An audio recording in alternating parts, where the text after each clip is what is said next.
Factos, acontecimentos e protagonistas que marcam a comunicação e a informação da TV Zimbo.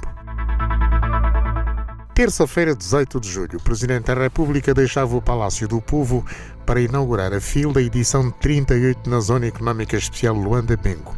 O Nuno Agnello viu o titular do Poder Executivo cortar a fita e destacar o papel do setor privado em Angola. 21 anos depois, a FILDA volta a receber a visita de um Presidente da República. João Lourenço esteve na Zona Económica Especial, palco da 38ª edição da Feira Internacional de Luanda. Em dia de estreia na feira, que é já uma marca nacional, o estadista reitera o compromisso com a melhoria do ambiente de negócios, numa altura em que a economia nacional enfrenta vários desafios. A organização deste evento ocorre num momento em que a economia nacional é desafiada a encontrar novas rotas de desenvolvimento, onde o setor privado deve exercer de facto o papel de motor do crescimento econômico do país. O Executivo continua a privilegiar e a congregar ações para a prevalência de um mercado regulamentado, competitivo e seguro para o exercício da atividade empresarial, mantendo-se firme no compromisso com a melhoria do ambiente de negócios.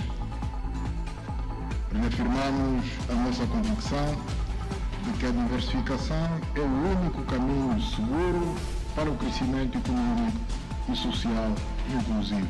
Empresários, expositores e visitantes têm pela frente 5 dias para a realização de negócios. A maior montra de produtos e serviços feitos em Angola conta pela primeira vez com a participação dos Estados Unidos da América. Ontem mesmo recebi a senhora Presidente do Exim Bank americano, que veio trabalhar com a parte angolana no financiamento do grande projeto de produção de energia solar nas províncias da Huila, Namibe, Cumene e Conde Cubango. Este projeto vai transformar a vida de milhões de cidadãos angolanos no meio rural, em particular daquelas províncias. Agradeço em nome de todos os angolanos ao Presidente Joe Biden pelo seu empenho, que foi determinante para garantir que este projeto arranque de facto, se torne uma realidade e uma bandeira das relações entre Angola e os Estados Unidos da América.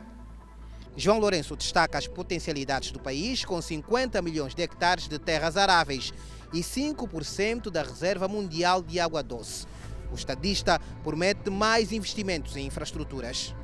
Vamos concluir em breve as obras na Estrada Nacional 230, que liga Malange às províncias do leste do país, Luanda Sul e Luanda Norte.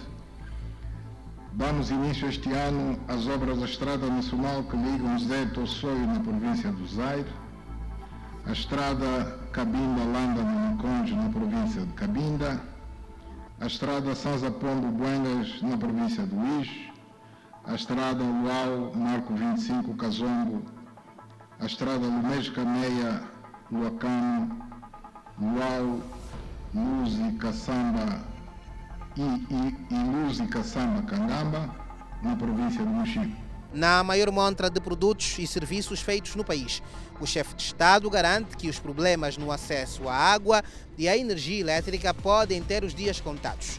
João Lourenço anuncia mais investimentos na distribuição. Estamos a trabalhar nos projetos das linhas de transmissão de Laú, Camalange, Chamuteba, Saurino e a partir daí a todo o leste do país, na linha de transmissão Gove-Matala, na linha Gove-Monongue e na linha de transmissão Belém do Ambo, Lubango, Moçambique, Tambo. A 38ª edição da Feira Internacional de Luanda conta com mais de 1.300 participantes.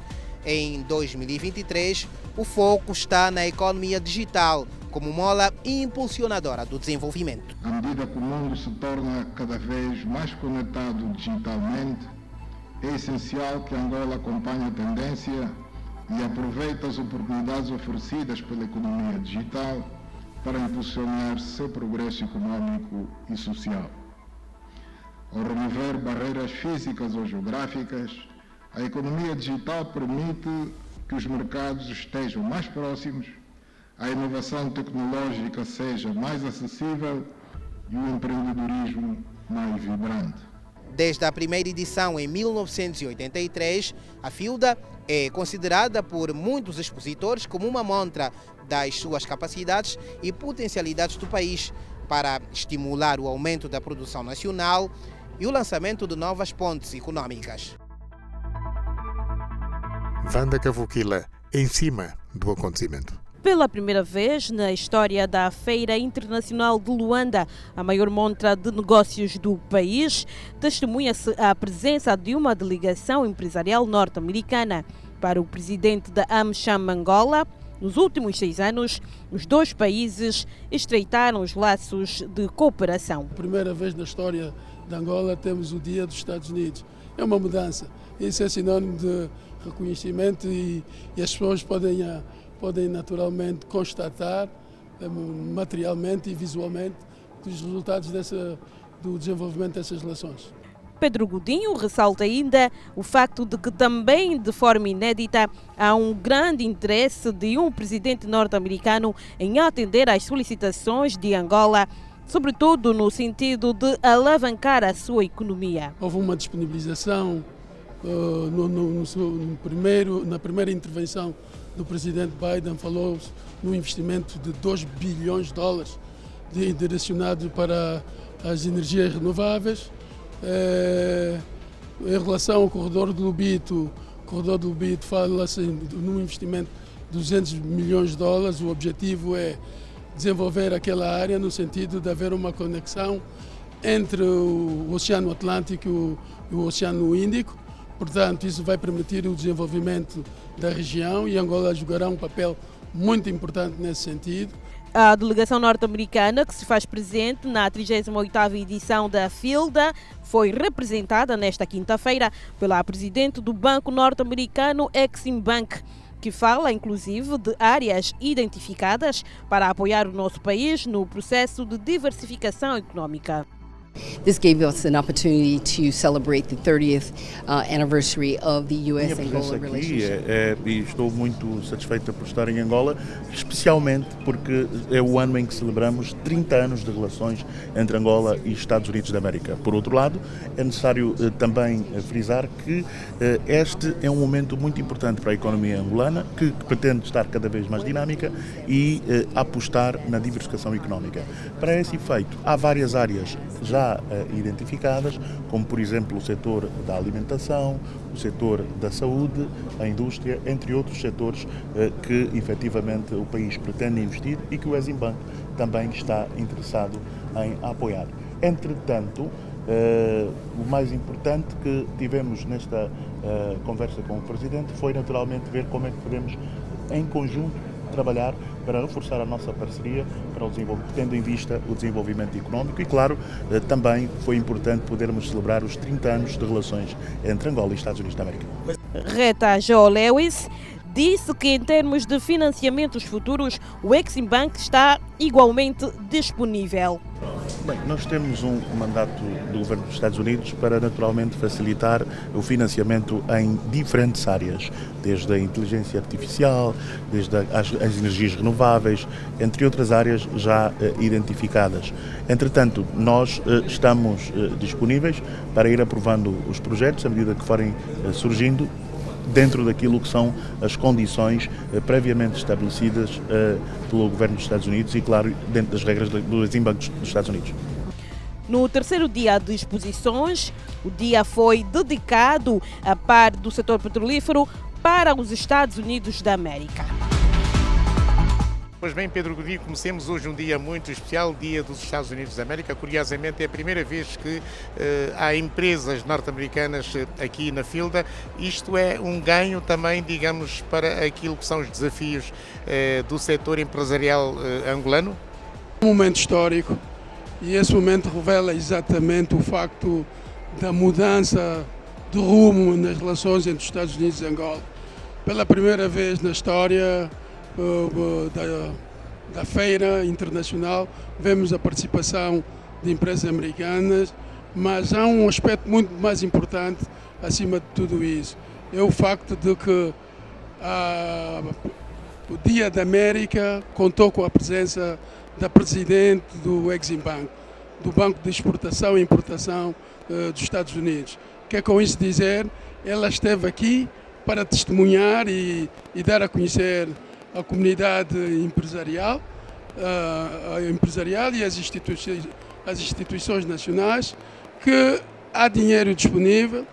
Os Estados Unidos estão interessados em contribuir no desenvolvimento do país, como temos vindo a verificar. O ano passado, a 25 de junho, o presidente Biden começou pela primeira vez a divulgar os interesses de Angola no G7, na Alemanha, diante dos seis líderes das maiores potências económicas do mundo.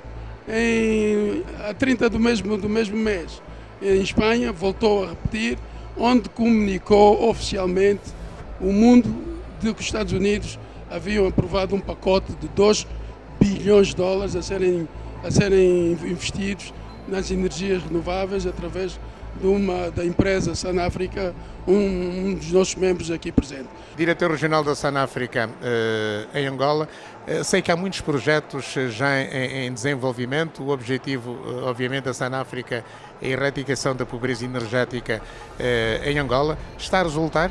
A Sanafrica tem, de facto, como missão contribuir para a erradicação da pobreza energética em todo o mundo. Portanto, a Sanafrica faz parte de um conjunto de companhias que aqui no continente africano é conhecida como Sanafrica.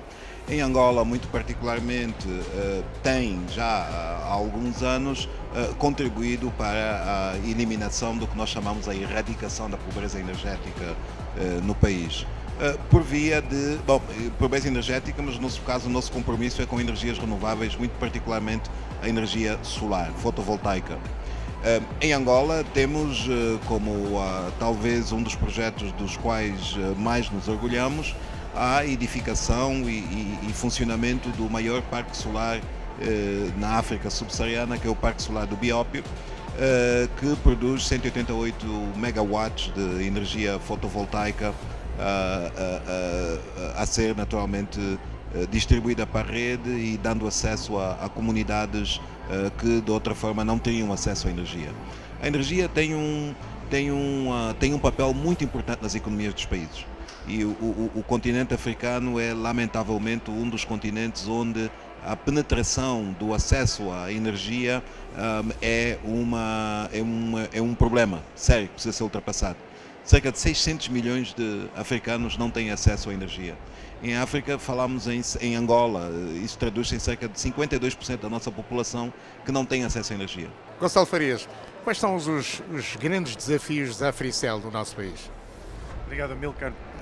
Eu penso que isto é o corolário de um momento extremamente importante. Portanto, nós não só celebramos os 40 anos da Feira Internacional, como celebramos também simultâneos 30 anos das relações diplomáticas entre Angola e os Estados Unidos. Tínhamos assistido até aqui a investimentos privilegiados, sobretudo no setor petrolífero, e neste quadro das relações há também uma diversificação, se quisermos, diplomática do ponto de vista do investimento. A Africell, enfim, e a Sanafrica são, digamos assim, corporizam esse corolário. São projetos que já têm obra demonstrada em muito pouco tempo. Portanto, conseguiram de facto traduzir em resultados, portanto, a cooperação que se estabeleceu. No caso particular da Africell, portanto, a Africell neste momento, do ponto de vista de cobertura, concluiu a cobertura do corredor Luanda-Benguela, portanto lançámos serviço no Sumo e em Porto Ambuí nas últimas 2 semanas. Durante o mês de agosto e setembro iremos também lançar no Lubango e temos planos também para mais digamos, uma quarta localização ainda durante 2023, que ainda não estará claro e terá naturalmente também que ser alinhado em conjunto com as autoridades do setor.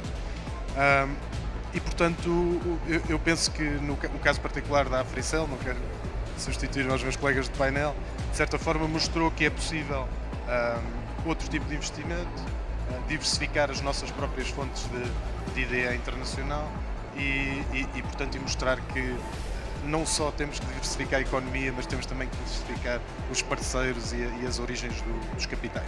Neil Bradlingham, diretor executivo da AmCham, como já foi aqui sublinhado, são 30 anos de relações político-diplomáticas entre Angola e os Estados Unidos da América. Aqui hoje a presença, digamos, da responsável máxima do Exim Bank, que é um banco que está na linha da frente também quanto ao financiamento a grandes projetos norte-americanos pelo mundo, mas nele falta uma visita de Estado dos dois presidentes. Portanto, João Lourenço, na sua opinião, deve ou não fazer uma visita de Estado aos Estados Unidos da América, e Joe Biden deve ou não vir igualmente a Luanda para fechar com chave de ouro, digamos, aquilo que foi iniciado em 1993?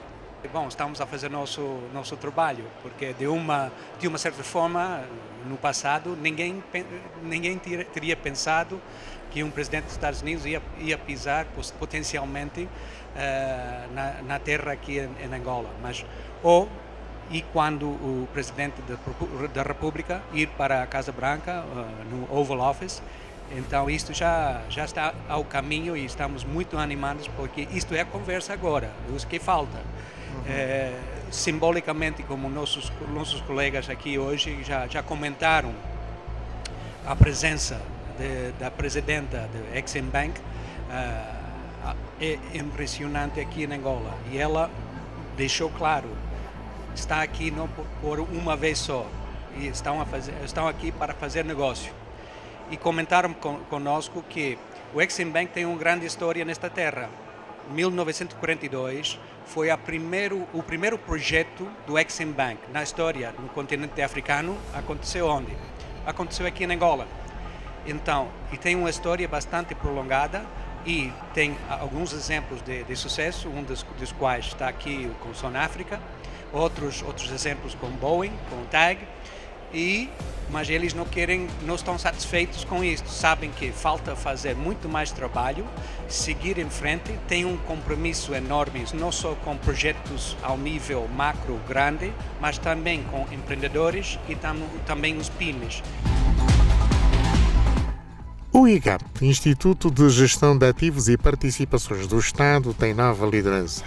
Vera Tanho Escórcio, com 22 anos no setor bancário, é a mulher que se segue. Tem 2 diplomas de prestigiadas universidades portuguesas. É licenciada em Economia pela Universidade Nova de Lisboa e pós-graduada pela Universidade Católica Portuguesa. A área financeira acaba por ser uma área bastante desafiante. Temos que ter foco, exige muitas horas de trabalho, e sendo que, como nós vimos aqui agora pelos números que já foram apresentados, somos poucas mulheres. Somos poucas mulheres no sistema financeiro angolano, mas quando olhamos para o número de mulheres que se encontram na área financeira, dentro do sistema financeiro, somos muito menos. Portanto, é uma área completa, quase que dominada por homens. Portanto, mas é sabido que nós mulheres conseguimos ter aquela capacidade de ajudar o negócio, com uma posição que eu tenho de CFO. Ser CFO acaba por ser o copiloto de uma instituição. António Quintas é o novo presidente do Conselho de Administração do Banco de Desenvolvimento de Angola. Já liderou o Banco Económico e tem passagem pelo Banco de Fomento de Angola. O banco tem mecanismo, estratégia criada para que se diminua de tempo em tempo esses constrangimentos. Com essa tomada de posse e depois a começar a trabalhar, seguramente vamos olhar para aquilo que é a estratégia que já existe e, em função daquilo que são as linhas de orientação que também vou levar para o banco, vamos tentar ao máximo dirimir esses fatores de constrangimento. Recuperação de ativos e perda alargada de bens foi tema do debate da passada terça-feira. Os juristas Carlos Cabaça, José Carlos e Evelino Capaco, bem como a diretora do Serviço Nacional de Recuperação de Ativos da Procuradoria-Geral da República, esgrimiram argumentos sobre um dos maiores desafios do Poder Judicial do Estado angolano na era João Lourenço, chefe de Estado da Pátria, fundada por Agostinho Neto desde 26 de setembro de 2017. Relativamente ao fiel depositário e ao património, essa questão é muito pertinente. Assim, sempre que nós procedemos, primeiro temos que ver aqui a diferença entre os bens recuperados, bens apreendidos e bens arrestados. Nós, quando recuperamos um bem, nós não entregamos a um fiel depositário, entregamos ao Estado, porque aquilo já é patrimônio do Estado. Então, entregamos a uma entidade do Estado que efetivamente vai ficar com aquilo. Normalmente é o Ministério das Finanças, portanto, aquela direção do patrimônio do Estado, que recebe o patrimônio e depois faz o que entender com aquele bem recuperado. Isto é uma questão. Relativamente aos bens apreendidos e arrestados, são bens no âmbito de um processo crime que está em curso. Ou seja, os bens apreendidos são aqueles que nós identificamos e localizamos como tendo uma conexão direta com o crime que estamos a investigar. Logo, ordenamos a apreensão desse bem. Quando ordenamos a apreensão desse bem, o que é que nós fazemos? Indicamos um fiel depositário, dependendo da natureza do bem. Olhamos para o bem, já fizemos uma apreensão de uma turbina de eletricidade. Entregamos ao Ministério de Energia e Águas para ficar com a turbina e fazer a gestão, que até fornece energia no país. Já apreendemos, por exemplo, um centro de saúde, até nem é de saúde, mas é hemodiálise. Já apreendemos, entregamos ao Ministério da Saúde como fiel depositário para fazer a gestão daquilo até o final do processo. Já apreendemos várias escolas, institutos superiores. Entregamos a quem? Ministério da Educação, para proceder à gestão desse património. Relativamente aos imóveis, muitas não estão a funcionar, estão-se a degradar. Este é o problema. E por isso é que, relativamente aos imóveis, há aqui uma questão. Existe Mas não temos capacidade de pô-las a funcionar? Se não temos capacidade de pôr a funcionar o quê? Os bens? Esses bens? É assim, muitos desse património que está a funcionar, muita coisa funciona, há muita coisa que está parada, sim senhora, mas parados são os imóveis. Por exemplo, imóveis que nós apreendemos estavam vazios, continuam vazios. Tem que se tomar uma posição em relação a eles. Nós entregamos os imóveis ao Cofre Geral de Justiça porque o Estatuto Orgânico do Cofre tem uma norma legal que refere que os bens apreendidos podem ser geridos pelo Cofre Geral de Justiça até o final do processo. Mas, por exemplo, o próprio Estatuto Orgânico do Cofre já refere, não pode alienar o imóvel. Pode fazer uma alocação desse bem a uma entidade pública. Por exemplo, nós fizemos várias alocações. Imóveis apreendidos que foram entregues a instituições públicas, para serem usadas como instituições públicas. E foram feitas várias alocações nesse sentido. Tanto é que o Estado passou a poupar, por causa dessas alocações públicas, por ano mais de 12 milhões de dólares.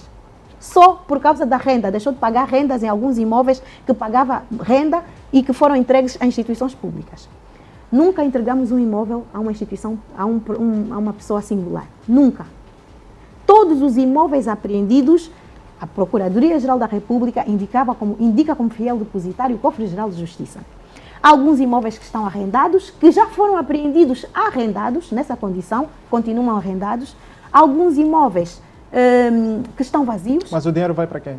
Da renda? Não, o dinheiro fica numa conta. Muitos desses dinheiros têm que pagar condomínio, tem despesas. Paga-se condomínios, mas está lá, o dinheiro está lá. E depois o que é que acontece? Mas muitos imóveis estão vazios e estão-se a deteriorar. Temos de tomar uma posição em relação a isso. Participações sociais. Entregamos ao IGAP, Instituto de Gestão de Ativos e Participações do Estado. É que faz a gestão das ações, das cotas, das empresas. Tem sido ele. Ou seja, é assim vamos fazendo. Procuradoria-Geral como tal, não fica com nada. Doutora, quando é que teremos um relatório de uma auditoria em homenagem à salvaguarda do interesse público que possa ser depositada neste link, no modo que possamos... Mas o doutor Zé Carlos ouviu o que disse a doutora Eduardo, a PGR não fica com nada. Nada. Nenhum bem apreendido fica com a Procuradoria-Geral da República. A PGR entrega a um fiel depositário. Exatamente. Sempre a um fiel depositário. Nós ficamos com o quê? Nos termos da lei, o artigo 229 do Código do Processo Penal faz menção, quando nós indicamos o fiel depositário, acho que é o número 7, faz menção que, dependendo do bem, a Procuradoria-Geral da República pode enxertar o bem apreendido no processo. Isso acontece se nós apreendermos fotografias, documentos, pendrives, colocamos do processo. Senão, a própria lei diz que nós temos que entregar a um fiel depositário ou pode até ficar à guarda da Procuradoria. Mas nós guardamos o quê? Fica a nossa guarda o quê? Computadores, coisas que nós temos que fazer, por exemplo, no âmbito das buscas, temos que fazer análise. Qual é o artigo? 229, não é? do Código do Processo. Número 1? Não, número 7. Deixa-me só ver aqui no meu código. Está lá. Bom, estamos a chegar ao fim do nosso... Não, isso para dizer que nós indicamos um fiel depositário. Está aqui, olha, nem é 229, é 224, número 6. Está aqui, 224, número 6. Nós indicamos o fiel depositário e o processo é confiado a ele. Ou seja, para fazer a gestão ao fiel depositário, o fiel depositário tem que prestar informação. 226, número 24, número 6. 224, número 6. O fiel depositário tem que fazer, tem que informar ao Serviço Nacional de Recuperação de Ativos na fase da instrução preparatória ou ao Tribunal nas fases subsequentes. Essa é a obrigação legal. Meus caros, vamos terminar. Ainda faz sentido termos uma alta autoridade contra a corrupção? Ainda não acabei. Faz sentido. Ainda não acabei porque ainda tínhamos muito a dizer. Faz sentido. Se me permitir, só antes de terminar, não, é mesmo importante, peço mesmo desculpas, mas é importante dizer, está-se a dizer que nós dissemos que recuperamos 19 mil milhões de dólares. É o que se diz aí nas redes sociais e na comunicação social. Nós nunca dissemos isso. Nós sempre dissemos que nós recuperamos cerca de 7 mil milhões de dólares e estão apreendidos, à espera de decisão judicial, cerca de 12 milhões de dólares. As pessoas o que estão a fazer é somar 12 mil milhões? 12 mil milhões, peço desculpas. 7 mil milhões de dólares e estão à espera de decisões, cerca de 12 mil milhões de dólares. O que as pessoas estão a fazer é soma. Decisão judicial? Sim. Estão à espera de uma decisão judicial. Estão apreendidos ou arrestados à espera de decisão judicial. Os 12 mil milhões de dólares? Exatamente. Em quantos processos? Então quer dizer que este arresto é preventivo? Sim. Não, tem arrestos e tem apreensões. Depende da situação. Há arrestos que podem ser feitos para garantir a perda largada de bens, portanto o patrimônio incongruente, que podem ser feitos para garantir o pagamento do cumprimento de uma obrigação pecuniária, ou então há apreensões no âmbito daqueles processos que estão diretamente ligados ao processo crime, ou seja, os bens estão ligados ao processo que está a ser investigado. Faz sentido a autoridade contra a corrupção? Sim, faz sentido. Por quê? Faz sentido na medida em que nós tivemos aqui cerca de 30 e tal anos banhados de corrupção e é necessário que se reforce os mecanismos de controle. Faz sentido, sim, o surgimento de uma instituição... Diga? Já lá chegaremos.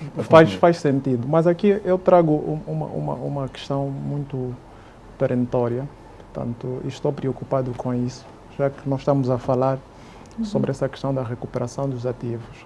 Portanto, o Banco Nacional da Angola lançou um aviso 12/21 que estabelece a autorização dos comerciantes efetuarem pagamentos ou venda de dinheiro por via do TPA com recurso com desconto de 1%.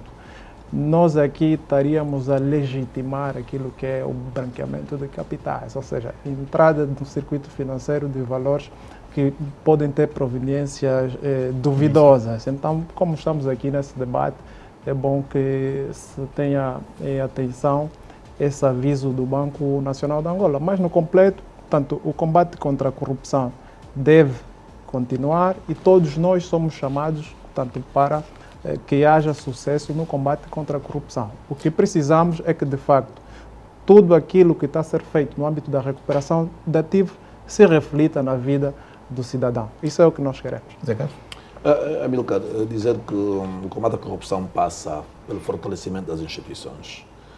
Todo este processo só ocorreu em Angola porque, infelizmente, Angola não conseguiu, nos 44 anos, construir instituições fortes. E pela primeira vez em Angola, em 2018, ergueu-se ou lançou-se as primeiras bases para a construção de um Estado democrático de direito. Um Estado construído à base de instituições. Hoje temos as instituições que temos, não são as desejáveis, mas já se assiste, já se verifica um certo rigor, uma certa dose de responsabilidade acrescida e, sobretudo, um certo sentido de compromisso com o próprio Estado. Quando hoje clicamos o link da Procuradoria-Geral da República no quadro da própria transparência, no quadro da própria abertura, e porque era, na verdade, um mundo de ambiguidades, esta informação que estava, basicamente, os cidadãos não tinham acesso a ela, tínhamos todos nós aquela curiosidade de saber o que se passava com esse património. Mas eu acho que hoje, 5 anos depois de que esse processo começou, vale a pena que esse processo prossiga, desde que se acautelem aqui os direitos, liberdades e garantias e não usemos aqui as ferramentas do vale tudo. para poder justificar a administração da justiça. Obrigado, Avelino Capaco. A autoridade é isso? Não concorda com a autoridade? Sim, eu acho que quando foi criada essa autoridade em Angola foi antes de 2010, acho. Foi muito antes. Mas nunca funcionou. E nunca funcionou. Mas de lá para cá, Angola tornou-se membro do GAFI, de lá para cá Angola criou a UIF, de lá para cá Angola é membro do ISAMALAG, de lá para cá Angola começou de facto a fazer presente na Convenção de Mérida, de Palermo, quer dizer, hoje temos uma PGR bastante presente a fazer o seu papel. Portanto, acho que mais uma outra autoridade seria mais gasto de gestão pública. Portanto, nós estamos equipados do ponto de vista formal, do ponto de vista de cooperação internacional. Angola ratificou várias convenções internacionais relativamente ao combate à corrupção e branqueamento de capitais. Portanto, nós estamos bem. Agora, o que devemos fazer neste momento, se calhar, não é criar mais uma outra autoridade. Se calhar é fazer com que a moralização da sociedade, fazer com que cada um de nós se sinta de facto parte desse combate, porque o combate à corrupção não é apenas pensar se o APGR vai fazer sozinha. Aliás, a digníssima no princípio é de essa nota. Todos nós temos que estar envolvidos e cada um fazer a sua parte. Então, a guardiã da legalidade para fechar o nosso debate. Nós temos só que agradecer, dizer que a recuperação de ativos é muito difícil, é um processo difícil, não é fácil. Temos tido algum êxito, mas só conseguimos esse êxito porque não estamos sozinhos. São várias instituições a trabalharem connosco. Temos noção que ainda temos muitas debilidades, mas queremos melhorar e estamos aqui para melhorar. Prova disso foi colocar o site no ar, mesmo sabendo que ainda não é um site acabado. Queremos melhorá-lo, vamos colher algumas das sugestões aqui do painel. O que se pretende é as coisas melhorarem. Mas quanto à recuperação em si, quanto às questões ligadas, dizer claramente que a recuperação de ativos, a natureza não é natureza criminal, portanto é direito civil que está enxertado no direito penal. Referir que a Procuradoria-Geral da República não fica com os bens apreendidos, a Procuradoria indica a fiéis depositários que fazem a gestão desses bens e que devem ser responsabilizados caso não tenham feito bem a gestão dos ativos. Referir que temos de tomar uma medida urgente em relação aos automóveis apreendidos, aos veículos e mesmo também em relação aos imóveis. Referir que queremos cada vez mais ouvir a população, a sociedade e informar. O Ministro de Estado e Chefe da Casa Civil, o Presidente da República, Adão de Almeida, informou que o Executivo está a preparar a agenda de transição digital da administração pública assente na identificação de serviços para simplificação administrativa, desmaterialização e desformalização de procedimentos, desburocratização de serviços públicos, de modo a aumentar a eficiência administrativa nos mais variados domínios. Ao discursar na segunda reunião interministerial da Governação Eletrónica da Comunidade de País de Língua Portuguesa, Adão de Almeida explicou que, apesar dos benefícios evidentes, existem desafios complexos, a segurança e a privacidade dos cidadãos que se impõem como questões cruciais a serem abordadas com zelo e responsabilidade. A transição digital deve estar firmemente enraizada nos valores da justiça, equidade e inclusão, não fosse a tecnologia uma ferramenta poderosa para promover a igualdade e acesso aos serviços públicos, capacitando os cidadãos e construindo uma sociedade mais justa e coesa. Várias têm sido as iniciativas nesta direção. Destaco, entre outras, o projeto de simplificação de atos e procedimentos da administração pública, o Simplifica, voltado para a redução da burocracia e a garantia de maior eficiência na prestação dos serviços públicos, a criação do Instituto de Modernização Administrativa, cuja missão não poderia estar melhor alinhada aos propósitos desta reunião. Assegurar o apoio tecnológico das iniciativas e projetos de modernização administrativa no âmbito do processo de reforma do Estado. O país que Zé de Secama fundou no dia 30 de setembro de 1966 foi o sexto Estado de África a reconhecer a independência de Angola, proclamada por Agostinho Neto no dia 11 de novembro de 1975. O Botsuana teve entre 1966 e 1980 um estadista com aceitação entre os países da linha de frente e não só, e também no seio dos Estados ocidentais, alguns dos quais apoiavam o regime do apartheid. Seret Sekama, David Kaunda, Agostinho Neto, Samora Moisés Machel e Júlio Nyerere formaram uma frente diplomática para fazer cair o regime desumano que oprimia os povos da África Austral. Quando Seret Sekama morreu no dia 13 de julho de 1980, Angola observou 2 dias de luto nacional e fazia-se representar no funeral do fundador do Estado tsuanês por uma delegação chefiada por Pascoal Uvalo, também já falecido, mas que há 40 anos era membro do Biro Político do Comitê Central do MPLA Partido do Trabalho. Afonso Vandoren Mbinda, então secretário do Comitê Central para Relações Exteriores, também integrou a delegação que foi a Gaborone fazer o último adeus a Seret Sekama. Mbinda também já partiu para outra dimensão. Mas o primeiro angolano a enviar condolências pela morte do primeiro presidente do Botsuana foi Paulo Jorge, que à data do acontecimento era ministro das Relações Exteriores da República Popular de Angola. O Botsuana tem metade do território de Angola. É uma república presidencialista, um país muito pouco povoado, mas está entre as 5 economias de África e com uma qualidade de vida também dos melhores do continente de berço e que se reflete nos índices de esperança de vida. A mortalidade infantil também é das mais baixas do continente africano. Rica em gado, grande exportador de carne e peles, mas o pilar da economia do Botsuana são os diamantes que explora desde a independência. Mas o níquel, o cobre, o cobalto e o carvão também fazem parte da grande riqueza mineral do Botsuana. João Lourenço desembarcou em Gaborone ao princípio da noite desta quinta-feira. Já faltava pouco para as 18 horas e deverá permanecer até próximo sábado. No aeroporto internacional Seret Sekama, o chefe de Estado angolano foi recebido pelo anfitrião Moguetsi Masisi, de quem recebeu cumprimentos de boas-vindas e parou para honras militares, onde foram ouvidos os hinos dos 2 países antes da partida para o centro da cidade. A visita de Estado ao Botsuana vai servir para o reforço da cooperação bilateral, destaca o Ministério dos Negócios Estrangeiros do Botsuana em nota distribuída à comunicação social. Entre Angola e Botsuana existem vários fatores de interesse comum. Talvez por isso tenha sido mais fácil os 2 Estados chegarem a entendimento sobre o que podem fazer juntos para dinamizar a cooperação bilateral iniciada há vários anos. Apesar de ser caracterizada pelos 2 presidentes como excelente, produzia pouco para as 2 partes. Concluímos ter havido uma coincidência perfeita de pontos de vista sobre o que é que pretendemos. E não andamos com subterfúgios. Fomos muito concretos em dizer o que é que realmente pretendemos e dar a missão aos nossos ministros sobre o que e como devem trabalhar no sentido de tornar realidade aquilo que hoje são meras intenções. E para saírem de meras intenções para o campo prático, Angola e Botsuana definiram aqui em Gaborone os setores que vão mudar a sua relação.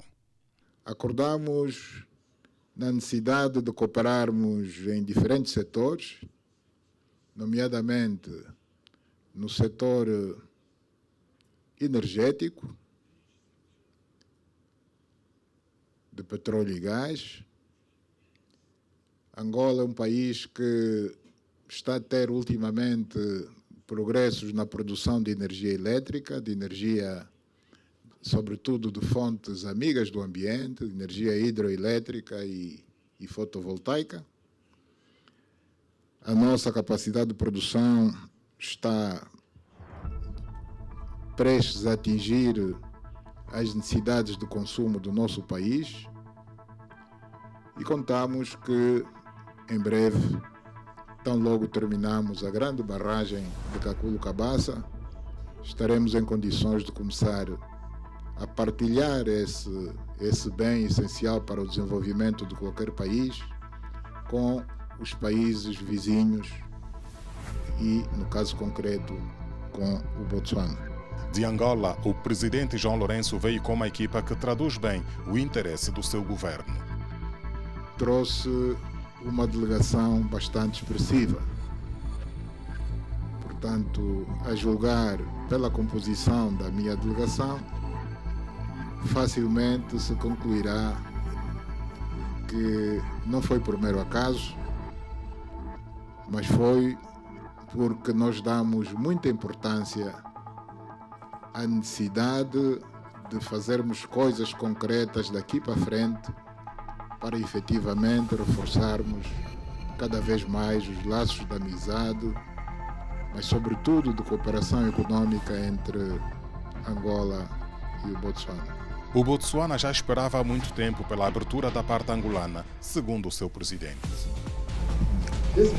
Esta visita, devo dizer, já foi adiada várias vezes, mas olhando para o que está a acontecer, portanto, valeu a pena esperar, porque o presidente não nos desapontou, não trouxe apenas uma grande delegação, mas as questões que acordamos e abordamos vêm, portanto, demonstrar no momento em que ele, em agosto, vai acolher a cimeira da SADC, isto é, cimeira de chefe de Estado e Governo da SADC em Luanda, na qual vai assumir a presidência da SADC.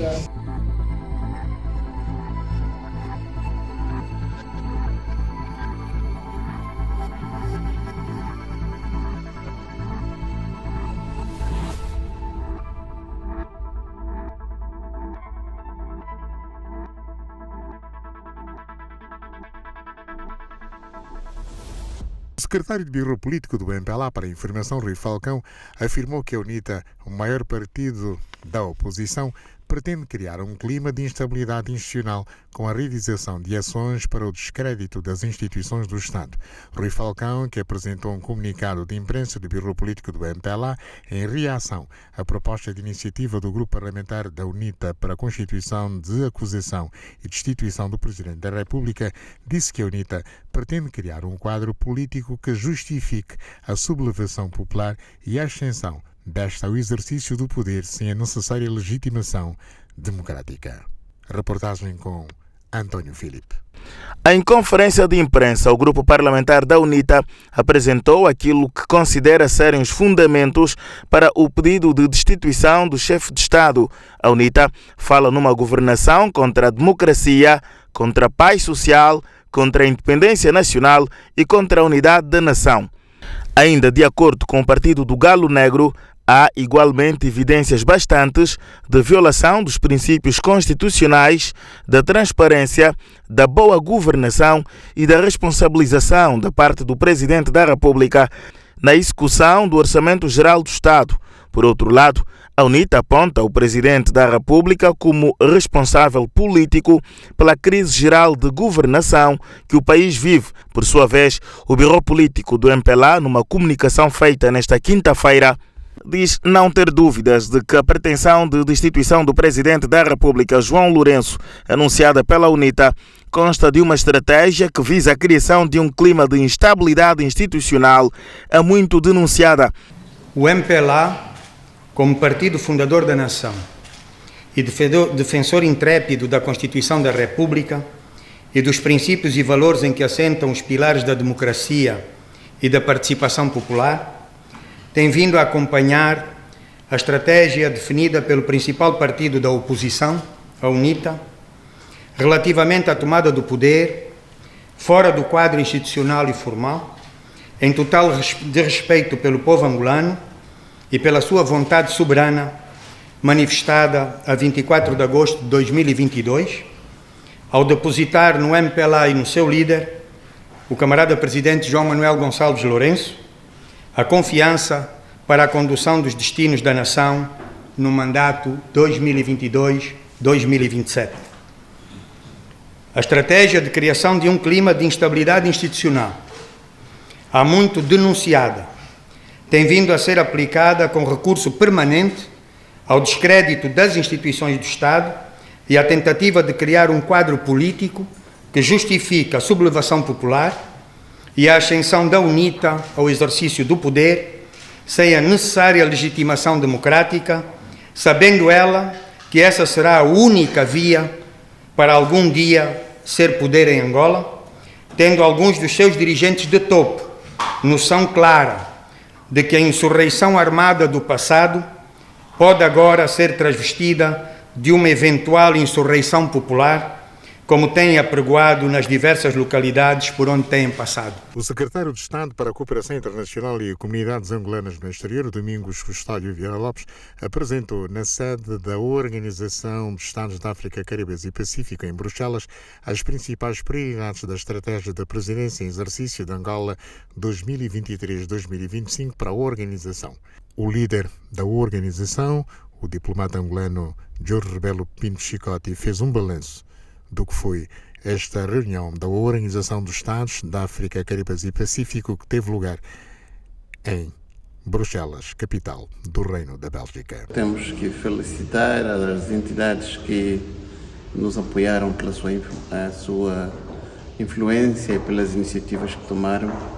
Acho que é uma ocasião para felicitar Sua Excelência, o Sr. Presidente João Manuel Gonçalves Lourenço, que escreveu uma carta do dia 7 de julho ao Sr. Primeiro-Ministro da Polónia e, como sabe, esta iniciativa foi determinante. Houve outras do Ministro dos Negócios Estrangeiros das Ilhas Maurícias e também todo o conjunto de embaixadores aqui que trabalharam neste sentido. Portanto, para mim, cabe-me felicitar e agradecer Sua Excelência o Presidente da República de Angola, o Presidente João Manuel Gonçalves Lourenço, por esta iniciativa que, ao meu ver, foi muito importante para que a União Europeia pudesse decidir a assinatura deste acordo. Acho que a União Europeia hoje, o Conselho Europeu já aprovou, o que quer dizer que vamos agora evoluir para a preparação da assinatura. Se não me engano, o conjunto de eventos indica que vamos assinar à volta do mês de novembro. Vamos assinar mesmo em Samoa, portanto, neste momento está a se trabalhar no sentido da conclusão deste processo. Quero dizer que esta iniciativa também acontece no momento em que a OSCP realizou hoje o seu Conselho, a sua 16ª sessão do Conselho de Ministros, que discutiu profundamente os problemas que a organização tem estado a atravessar e este aspecto também tomou uma resolução que tem a ver com as questões das finanças da organização. Na verdade, é preciso estimular os Estados-membros a continuarem a fazer as suas contribuições. Censo da População de Angola 2024. Angola volta a contar. Censo piloto da população. A partir de 19 de julho, 7 províncias, 14 municípios vão ser palco preparatório do Censo Geral da População 2024. Províncias piloto do Censo Geral da População: Luanda, capital da República, Cunene, Bengo, Bié, Cubango, Lunda Norte e Uíge. Juntos, contamos por Angola. Instituto Nacional de Estatística, Governo de Angola. Sendo o censo piloto uma das etapas da preparação para a realização do Censo Geral em 2024, esta fase consiste fundamentalmente em testar o nível organizacional para a operacionalização de todos os procedimentos associados à implementação operativa, logística, técnica, funcional e organizativa, que conduzirá à operação geral do Censo Geral da População e da Habitação no próximo ano. Dentro de aproximadamente 4 meses, Angola completará 48 anos como nação independente, um direito conquistado a 11 de novembro de 1975, e no próximo ano, 2024, realizará pela segunda vez o recenseamento geral da população, tendo igualmente como meta a realização em simultâneo do censo habitacional.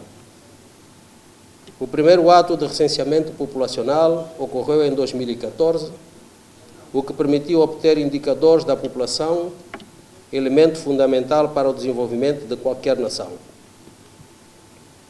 Transcorridos 9 anos, e dado o facto de observar-se o crescimento da população em todo o território nacional e uma explosão demográfica, cabe ao Instituto Nacional de Estatística a condução do censo da população, e da habitação em toda a extensão do território nacional. Excelências, minhas senhoras e meus senhores, com vista a assegurar o apoio ao Instituto Nacional de Estatística e as condições necessárias para o cumprimento desta árdua e importante missão, Sua Excelência o Presidente da República e titular do Poder Executivo, ao abrigo do despacho presidencial número 290/22 de 30 de dezembro, criou a Comissão Multissetorial de Apoio à Realização do Censo do Recenseamento Geral da População e da Habitação 2024. O objetivo geral desta comissão é preparar e fornecer dados referenciais para os variados setores da sociedade, visando garantir e preparar as condições técnicas, financeiras, materiais e logísticas para a realização do referido censo, tendo em vista a visão estratégica para a realização do Censo Geral 2024. As informações resultantes do processo permitirão obter indicadores de quem somos, quantos somos e como vivemos. Para o efeito, é convidada a sociedade sem distinção a participar e contribuir no fornecimento de dados importantes que os nossos operadores censitários irão apresentar através de um questionário cujo tema é Juntos Contamos por Angola.